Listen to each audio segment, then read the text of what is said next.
बिस्मिल्लाहिर्रहमानिर्रहीम, अस्सलाम वालेकुम नाज़रीन। मेडिकैम खेलो Pakistan HBL PSL 10 powered by me body spray and the orchid school.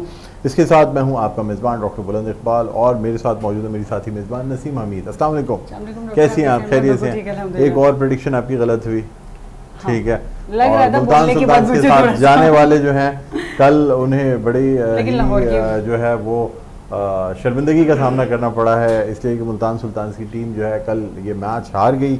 और हालांकि सिर्फ 3 विकेटों के नुकसान पे मुल्तान सुल्तान ने 185 रन्स बनाए।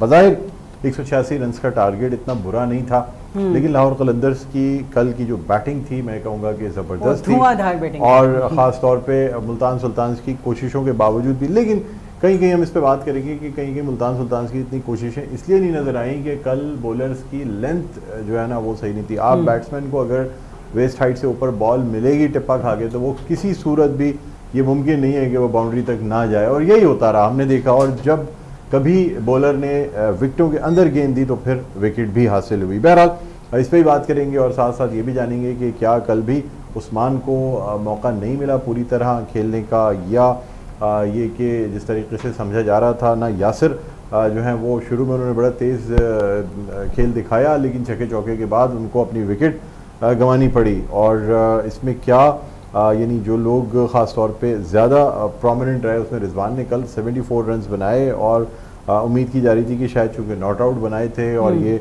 कल का मैच जीत जाएंगे रिजवान की परफॉर्मेंस की वजह से, लेकिन ऐसा हो ना सका क्योंकि लाहौर की तरफ से जो ख़ास तौर पे डैरल मिचेल और सिकंदर रज़ा ने तो कमाल ही कर दिया। मतलब जिस तरह से इनिशियली जो दरमियान में ऐसा लग रहा था 10 ओवर्स के बाद कि शायद ये टीम मुश्किलात का शिकार हो जाए, लेकिन कमाल कर दिया जनाब। तो बहरहाल इस पर बात करेंगे। हमारे साथ मौजूद हैं नवीद ज़मीर साहब, रोज़ाना की तरह अच्छे क्रिकेटर हैं, क्रिकेट एनालिस्ट हैं, इनको हम खुशामदीद कहना चाहेंगे। अस्सलाम वालेकुम, खैरियत से आप? ठीक है, फर्स्ट क्लास। और नाज़रीन हमारे साथ मौजूद हैं आमिर सरफराज साहब, वेटरन क्रिकेटर हैं, इसके अलावा क्रिकेट ऑर्गेनाइज़र भी हैं, कमेंटेटर भी हैं, हम उनको भी खुशामदीद कहना चाहते हैं। अस्सलाम वालेकुम, खैरियत से आमिर भाई? ठीक है, फर्स्ट क्लास है जी। नवीद ज़मीर साहब क्या कहते हैं सर, मुल्तान सुल्तान की जो बॉलिंग थी, क्योंकि देखिए 185 फॉर 3 बना गए थे, कप्तान खुद इस क्रीज पे रहे लास्ट बॉल तक, और अब उसके बाद समझा ही जा रहा था कि ठीक है जी 76 रन T20 में एक बड़ा स्कोर है जो उन्होंने इनफरादी तौर पे किया, फिर भी मुल्तान की टीम जो है कामयाब नहीं हो सकी। डॉक्टर साहब पहले तो ये कि कल के मैच में उम्मीद तो यही थी कि मुल्तान कल का मैच जीतेगी, लेकिन कल जो मैच रहा और जिस तरह से रिजवान ने परफॉर्मेंस दी, और रिजवान ने अपने बैटिंग विकेट जो अपने कैप्टन इनिंग्स उन्होंने खेली और टीम को एक अच्छा स्टार्ट किया, टीम को एक अच्छा इन्होंने स्टैंड दे दिया था। देखिए 185 एक अच्छा स्कोर था, ये डिफेंड होना चाहिए था, और ऐसी विकेट पे आपकी बॉलिंग ने क्या किया। रिजवान की तरफ की जो बॉलिंग, मुल्तान की जो बॉलिंग साइड थी, लेकिन यहाँ पर हमें देखना पड़ेगा मिचेल्स की और सिकंदर रज़ा ने जो बैटिंग की है 21 बॉलों में सिर्फ 40 रन उन्होंने किए, बड़े तेज़ किए। तो यहाँ पर जो बॉलिंग का जो स्टैंडर्ड था वो नज़र नहीं आया मुल्तान की तरफ से, स्पेशली इस मैच के अंदर। क्योंकि देखिए 185 का स्कोर मिलने के बाद मेरे ख्याल से शायद लगता है कि मुल्तान की बॉलिंग थोड़ा सा रिलैक्स हो गई थी। पिछला मैच उबैद ने एक स्पेल तो अच्छा कराया, उबैद शाह ने सेकंड स्पेल में वो कहीं पे भी हमें जो है ना वो लेंथ पे नहीं नजर आए।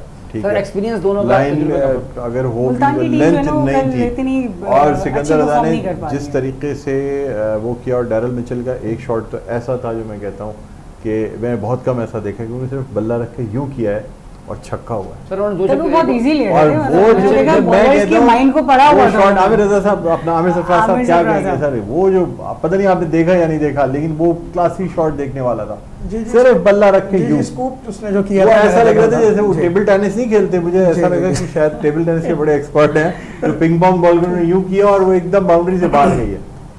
अजीब बात आमिर सर नहीं, नवीद ज़मीर साहब तो किसी को बोलने का मौका ही नहीं देते। देखिए कल के मैच के हवाले से मुझे ऐसा लगता है कि मुल्तान सुल्तान जो है वो पहले 10 ओवर में ही मैच हार चुकी थी। और जब उन्होंने 10 ओवर में 70 रन बनाए थे, और उनका जो कप्तान था उसने आगे चलकर 30 बॉलों पे 30 रन और 40 गेंदों पे 50, और उसके बाद आखिरी 7 बॉलों पे अगर वो 40 रन नहीं बनाता, 24 रन जो आखिरी 7 गेंदों पे उसने किए हैं, तो शायद हमारा तजिया या लोगों का तजिया कुछ और हो रहा होता। मैं शुरू से एक बात ये कहता हूँ कि हम एक प्रोग्राम में भी आपके यहाँ बैठ के मैंने ये बात की थी कि T20 की इनिंग को 3 हिस्सों में डिवाइड करना चाहिए। अनफॉर्चुनेटली बाबर और रिजवान के होते हुए जो है ना, हमने in most of the cases में या टाइम में ये देखा है कि वो पहला 6 ओवर का जो एक स्पैन है वो ज़ाया कर देते हैं। और उसका शाखसाना ये होता है कि आप अपना इनफरादी स्कोर तो स्कोर बोर्ड पे लगाने में कामयाब हो जाते हैं, लेकिन आपकी टीम नहीं खेलती है। मुझे लगता है कि कहीं ना कहीं कल जो है मिसरीड किया गया विकेट को। विकेट इतना मुश्किल नहीं था, आप सिवाय रिजवान के आखिरी 7 बॉलों को अगर आप साइड पे कर दें, उनके अलावा कोई बैट्समैन ऐसा नहीं था जो फंस के खेला हो, जिसको खेलने में मुश्किलात हुई हो, जिसने ऑलमोस्ट 200 के स्ट्राइक रेट से ना खेला हो। टीम प्लानिंग नहीं हुई थी क्योंकि किस तरीके से हमने ग्राउंड में उतरना है। मैंने आपसे अर्ज किया ना कि महसूस ऐसा होता है कि मिसरीड किया कंडीशंस को। अगर उसको वो विकेट को और कंडीशंस को थोड़ा सा रीड कर जाते तो जो उनके जहन में 160 रन का टारगेट था, मुझे माफ कीजिएगा वो एक नफसियाती तौर पे, मेरे ख्याल में नफसियाती तौर पे उनके जहन में इधर के 160 कर ले तो फंसेगा, ये मिसरीडिंग हुई है तो थोड़ा और फंसेगा और 180 के बाद हम जीत जाएंगे। मतलब जैसे कल मुनीर कादरी साहब ने कहा था कि 170 180 के स्कोर पे जाएंगे, तो टोटल वाकई फाइटिंग था। आप अगर सिकंदर रजा की वो बैटिंग बीच से निकाल देना लाहौर में से, तो लाहौर की टीम ने जीतनी है 3 मतलब एक ओवर पहले जीते, वो भी आखिर में बहुत हिटिंग हुई। सिकंदर और डैरिल मिचेल आप उसको भी इग्नोर नहीं कर सकते। डैरिल मिचेल भी 38 गेंदों में 64 सर, लेकिन 21 गेंदों पे 40 रन भी मैटर करते हैं। ये डेफिनेटली ये 2 ही थे कि जो लास्ट मोमेंट पे जिस वक्त run rate current run rate था 7-8 का और आस्किंग 11-12 चल रहा था, उस वक्त लगा सर आता और फिर विकेटें भी गिरी। जी जी जी। सैम बिलिंग्स जब 0 पे आउट हुए, जी जी जी, तो उसके बाद फिर लोग ये समझे कि शायद अब काम हो गया जो है ना वो लाहौर का, और मुल्तान वापस से मुल्तान की टीम आ जाएगी। इसमें गुफ्तगू करेंगे, एक ब्रेक ले लें पहले। डॉक्टर साहब जो हमारे पास ब्रेक आता है ना, तो ये ब्रेक करते करते जो हमारे तजिया सुन रहे होते हैं ना, वो ब्रेक हो जाता है। हम सबकी स्पीड को ही ब्रेक लगाता है। बिल्कुल, हम सबकी स्पीड। नाज़रीन, यहाँ पे ब्रेक लेना बहुत जरूरी बनता है। देखते रहिए खेलो मेडिकेम, खेलो पाकिस्तान। मिलते हैं एक ब्रेक के बाद।